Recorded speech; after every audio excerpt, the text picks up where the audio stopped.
बैठे हुए opposition party के नेता, कांग्रेस पार्टी के वरिष्ठ नेता श्री राहुल गांधी जी,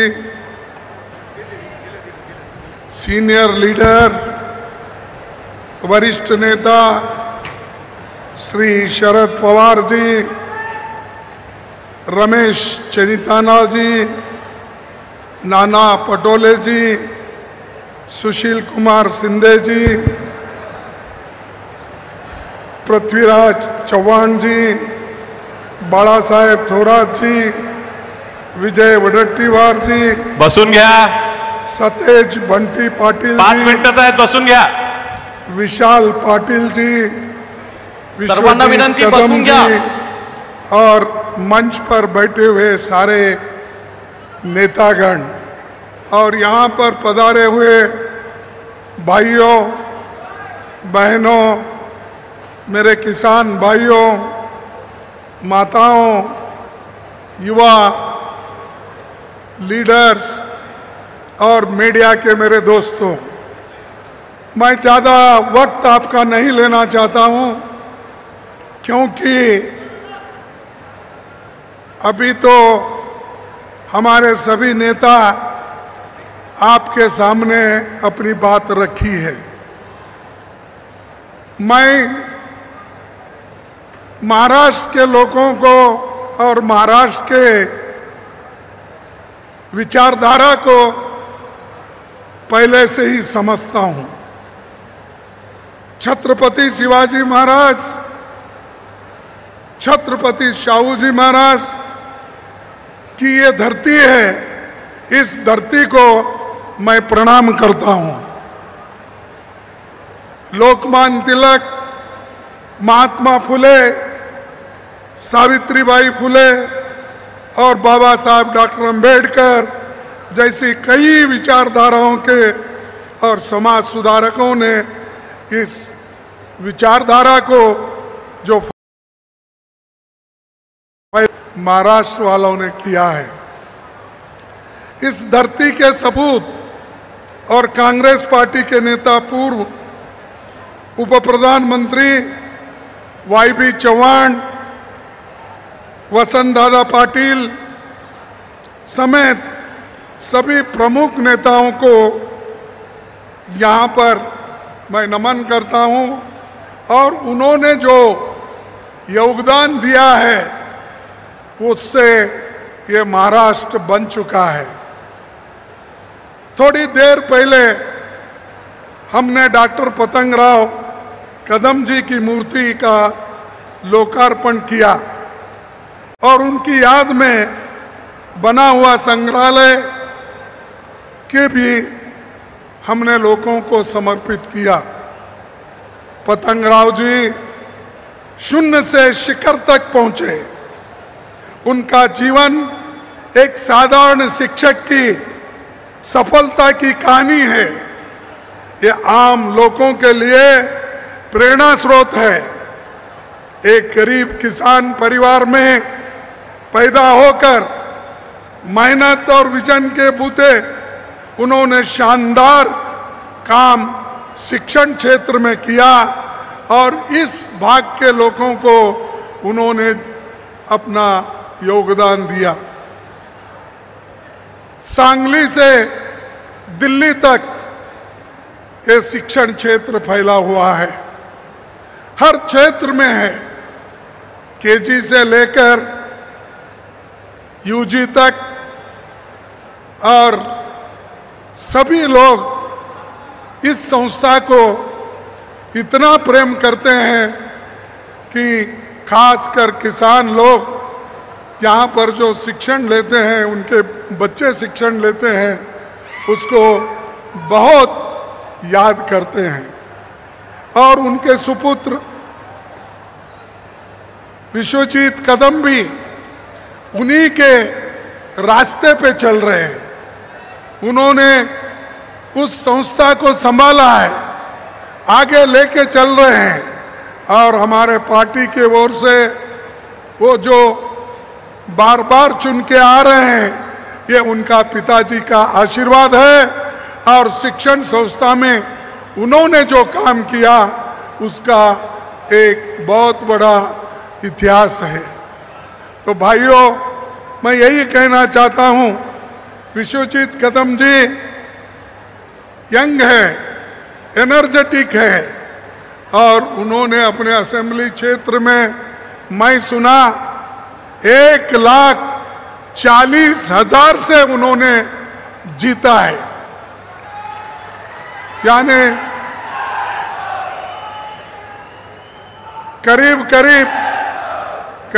करीब जो मोदी पार्लियामेंट में जीता है उतने ही वोटों से उन्होंने असेंबली में जीता है।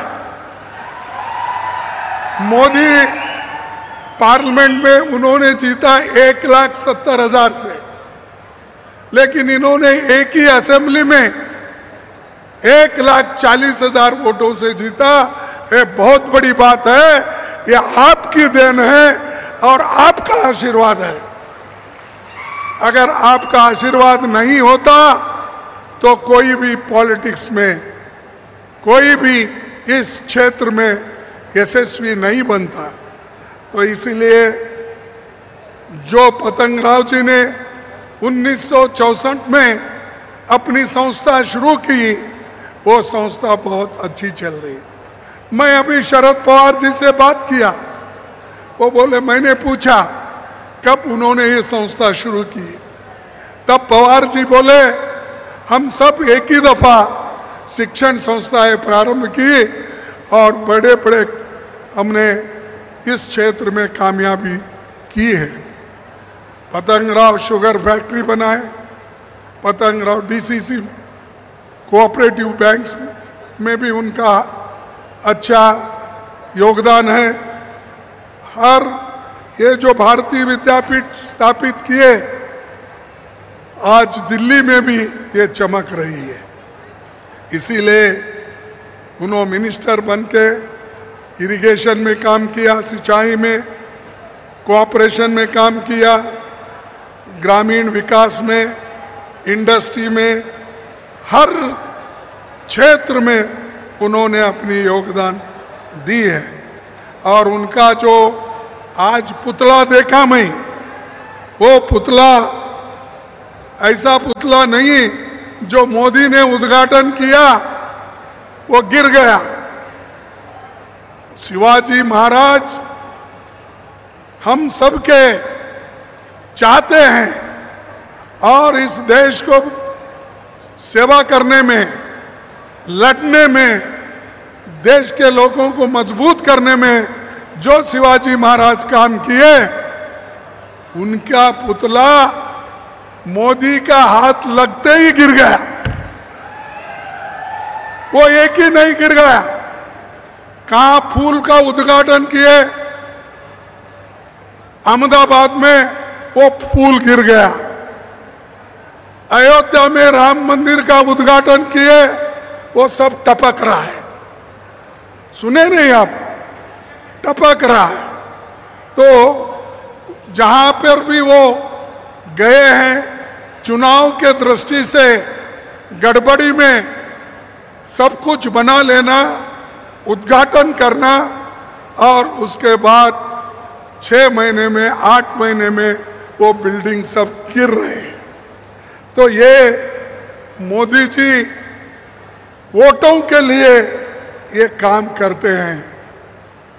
ये अच्छा रहो, बिल्डिंग अच्छी रहे, इसके बारे में मालूमात नहीं लेते। अरे उनके पास सब चीजें तैयार रहती है। प्राइम मिनिस्टर जब आता है उद्घाटन करने के लिए, यहाँ के अधिकारीगण, यहाँ की सरकार, सब लोग देख रेख करना चाहते हैं। मैं समझता हूँ इसमें कोई कमी है तो गड़बड़ी हुई। जो एक तो जिस आर्किटेक्चर ने बनाया, उन्होंने ये मूर्ति बनाई क्योंकि उनको कहा गया मोदी जी भाई आ रहे, जल्दी करो, जल्दी करो। जल्दी में शिवाजी का पुतला गिर गया और महाराष्ट्र का जो नाम था आज सारे देश में बदनाम हुआ। आज जो पतंगराव की मूर्ति ठहरी है वो इसी महाराष्ट्र के आदमी ने, सुतार ने बनाया है। सुतार मैं समझता हूं चलगांव के हैं, इधर के ही है, मराठवाड़ा के।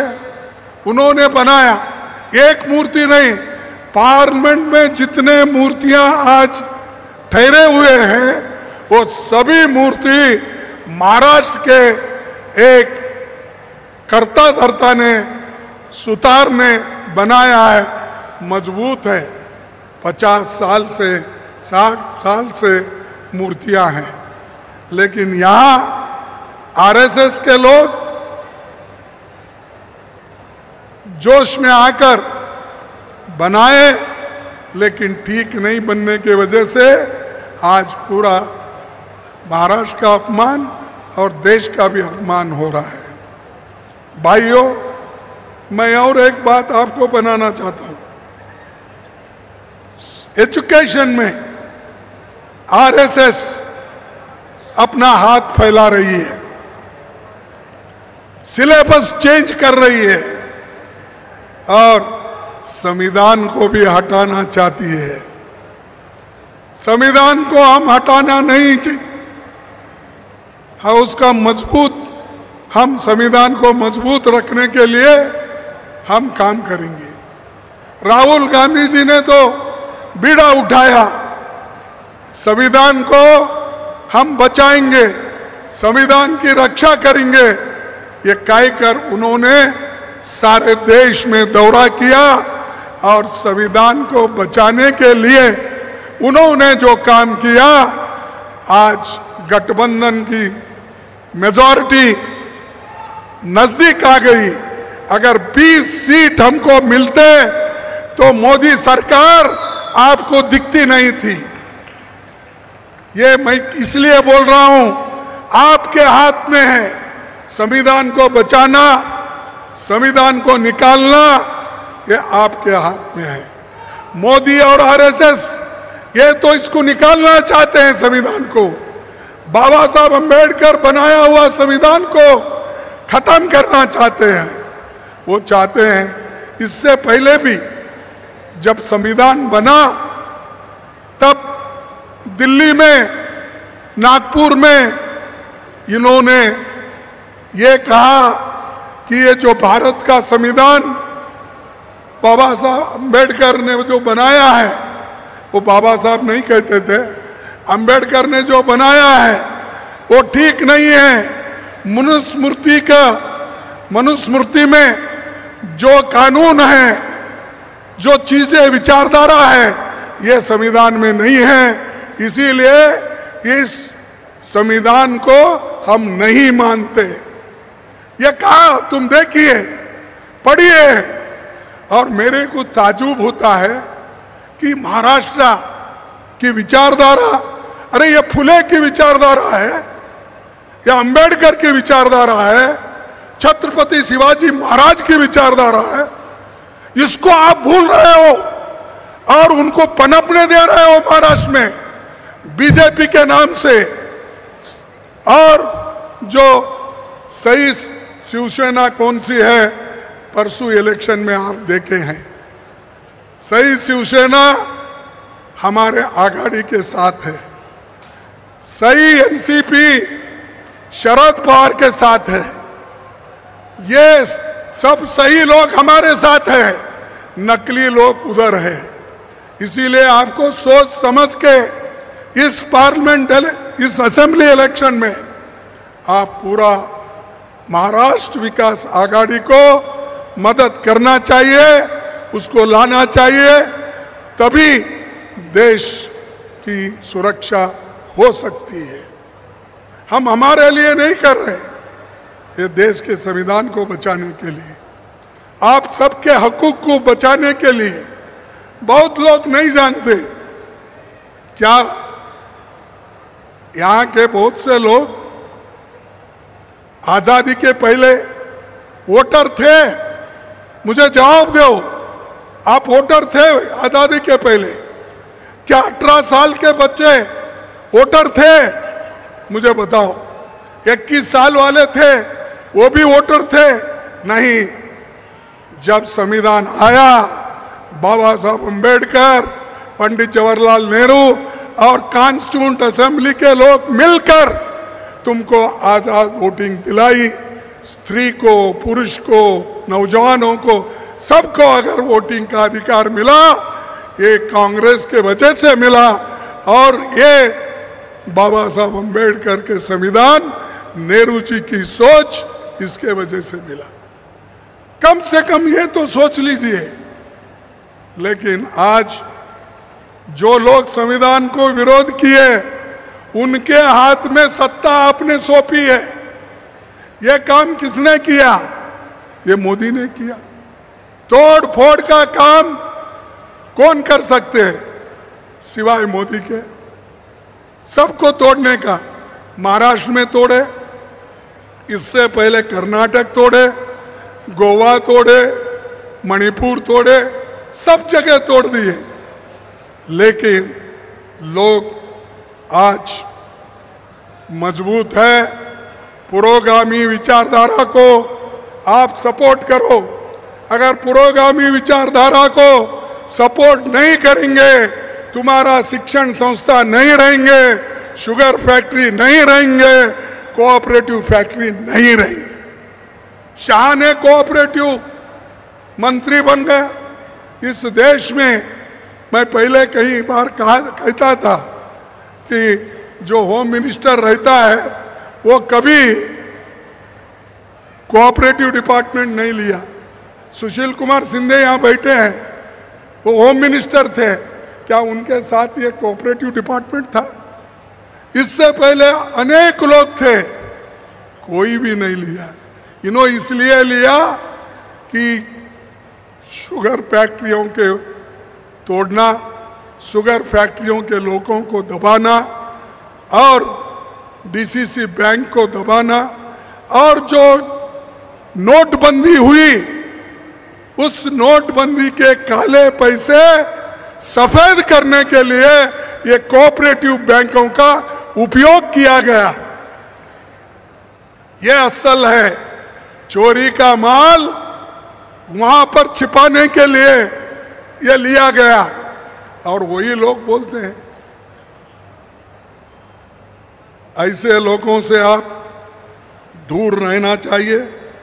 और शिक्षण सबसे बड़ा मुद्दा है देश के लिए। इसीलिए बाबा साहब अम्बेडकर ने हमेशा ये कहा, शिक्षित बनो, educate then organise and agitate. शिक्षण लो, संगठन बनाओ और अन्याय के विरुद्ध तुम लड़ो। ये उनका संदेश था। ये आज भी महाराष्ट्र के इस भाग के लोगों का यही संदेश है। हर बच्चे को पढ़ा रहे, इंजीनियरिंग, मेडिकल, पैरामेडिकल, सब चीज़ें यहाँ पर कोल्हापुर हो और हमारे सांगली हो, सातारा हो, या अपने पुणे हो, बारामती हो, ये सब एजुकेशनल इंस्टीट्यूशन के लिए आगे बढ़े हैं। तो इसलिए आप लोग, हमारे सारे साथी, इसको याद रखिए। और मैं फुले की एक बात आपके सामने रखूंगा। साथियों, आज तो शिक्षक दिवस है, मनाया जाता है। इस मौके पर मैं महात्मा ज्योतिबा फुले की पंक्ति को याद करता हूँ। विद्ये विना मती गेली। काय गेला? मती बोले तो क्या है मालूम? विद्ये विना मती गेली, मती विना नीति गेली, नीति विना गति गेली, और गति विना वित्त गेले, वित्त विना सूत्र खचले, इतके अनर्थ एका अविद्ये ने केले। यानी जिसके पास विद्या नहीं है वो कुछ भी काम का नहीं है। और विद्या ये शूद्रों को नहीं मिला आसानी से। ये संविधान आने के बाद सब शूद्रों ने स्कूल खोला, कॉलेज खोला, इंजीनियरिंग कॉलेज खोला, मेडिकल कॉलेज। इसका तो याद रखिए। अरे जो लोग तुम्हारे को नजदीक आने नहीं देते थे, पढ़ने नहीं देते थे, पढ़ना है तो मनुस्मृति को लेकर वही पढ़ते थे, दूसरे कोई नहीं पढ़ते थे। लेकिन हमको याद नहीं है। अरे हम स्कूल के बाहर बैठते थे, आपको याद नहीं है। आप अंदर अभी आ गए तो आपको नजदीक नहीं बिठाते थे, वो भी आपको याद। फिर क्या याद रखेंगे आप? ऐसा ही राज इस देश में आरएसएस और बीजेपी लाना चाहती है। ऐसे ही राज, ऐसे ही शिक्षा, मनु की शिक्षा विचारधारा को ये शिक्षण क्षेत्र में लाना चाहते हैं। इसके लिए आप मजबूत बनना है, इसके लिए डेमोक्रेसी को आप टिकाना है। अगर डेमोक्रेसी को आप टिकाएंगे नहीं तो समझिए कि हमको बुरे दिन आने वाले हैं। भाइयों, ये जो मैं आपसे कह रहा हूँ, ये दिल से कह रहा हूँ, क्योंकि हम लोग पिछले का याद नहीं रखेंगे। जो हमारे लिए लड़े हैं, आज़ादी के लिए लड़े हैं, इनके लिए हमको याद रखना है। और आज़ादी आने के बाद जो आज मेवा खाते बैठे हैं, उनको आप कहना चाहिए, भाइयों बस मेहनत करा मुर्गा, अंडा खाया फकीर, ऐसा होता है, तुम्हारा बस करो।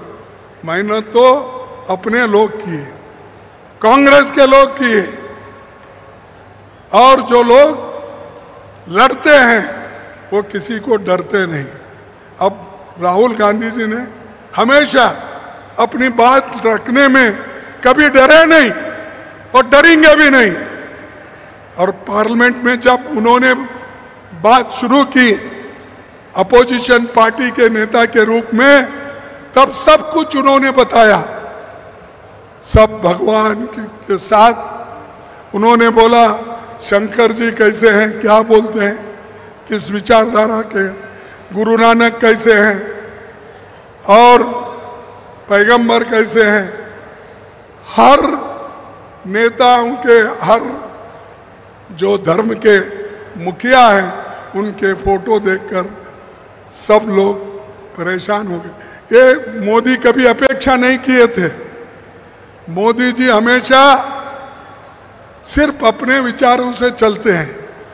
कैसा दबाना, ईडी में कैसा दबाना, सीबीआई लेकर कैसा दबाना, विजिलेंस को लेकर कैसा करना, ये काम मोदी करते हैं। मैं एक बार पेपर में देखा कि मुझे मालूम नहीं, शाह और मोदी को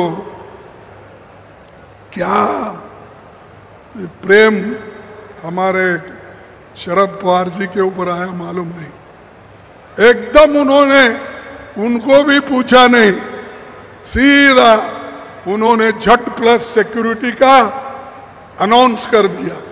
अरे जब जरूरत थी उस वक्त तुमने नहीं दिया, अब तो लोग उनका संरक्षण करने के लिए तैयार है, अब झट सिक्योरिटी तुम्हारी चाहिए नहीं, तुम्हारा झट सिक्योरिटी तुम रख लो। वही शरद पवार जी ने कहा, अब जरूरी नहीं, मैं लेने वाला नहीं।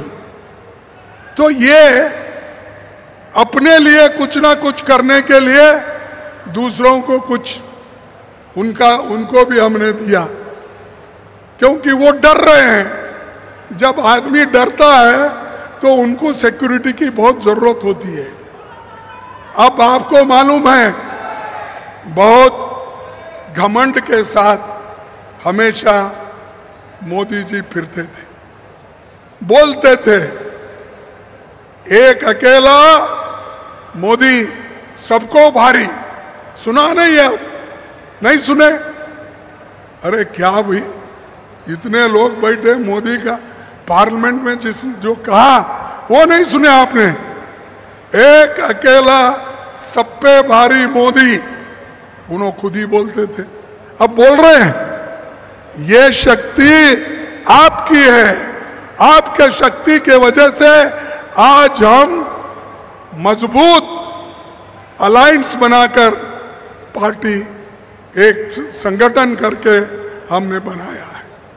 तो इसलिए आप लोगों का आशीर्वाद हमारे लिए बहुत ज़रूरी है और खास करके महाराष्ट्र में हमारी आघाडी बहुत मजबूत है। आमची आघाडी फार मजबूत आहे, त्याला कोणी हलवणार नाही। आम्ही टक्कर द्यायला तयार आहोत आणि तिन्ही पार्टी मिळून जे काम आज करत आहोत आणि राहुल गांधीजींनी जे सगळ्यांना एक मंत्र दिले की डरो मत, कोणी भ्यायचं नाही। तुम्ही भीला, डर गए तो मर गए, उठेंगेच नाही।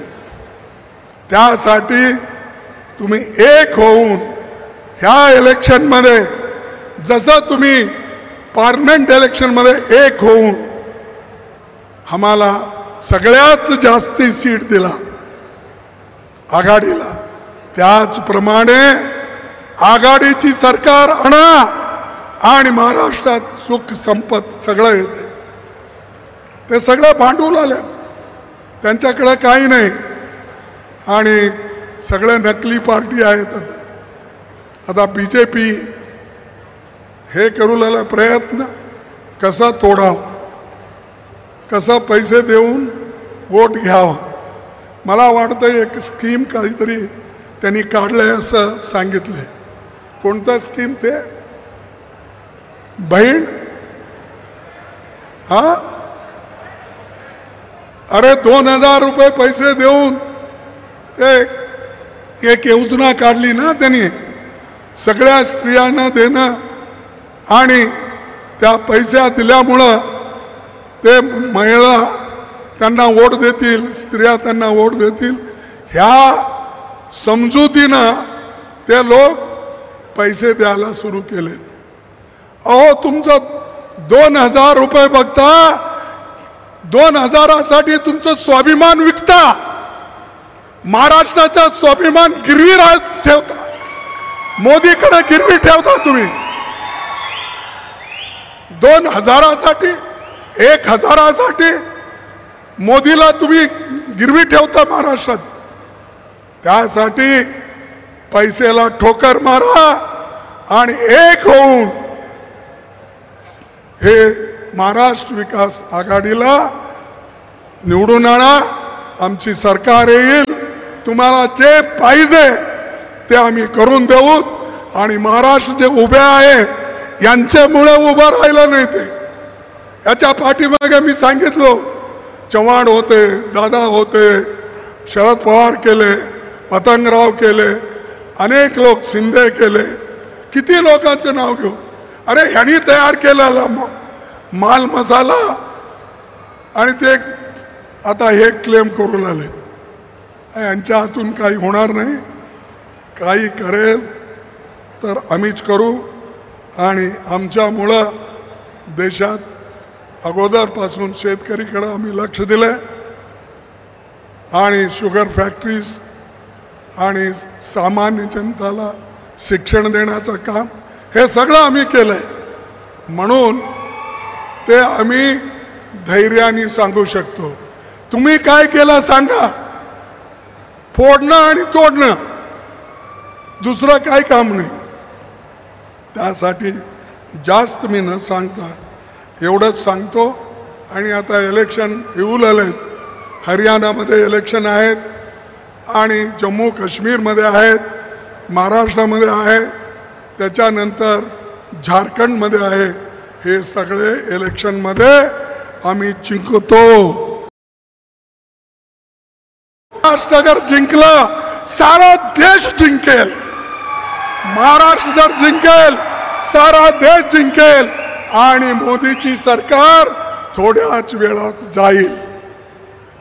इथली सरकार बीजेपीचं तर खतमच होईल, पण मोदी सुद्धा डगमगून तो सुद्धा जाईल. एवढंच विनंती तुमचं करतो. तुम्ही सगळे लोक एक होऊन आम्हाला पाठिंबा द्या, सहकार द्या आणि तुमच्या आशीर्वादानं आम्ही चांगली सरकार महाराष्ट्रात बनवू. नमस्कार. जय हिंद, जय भीम, जय महाराष्ट्र.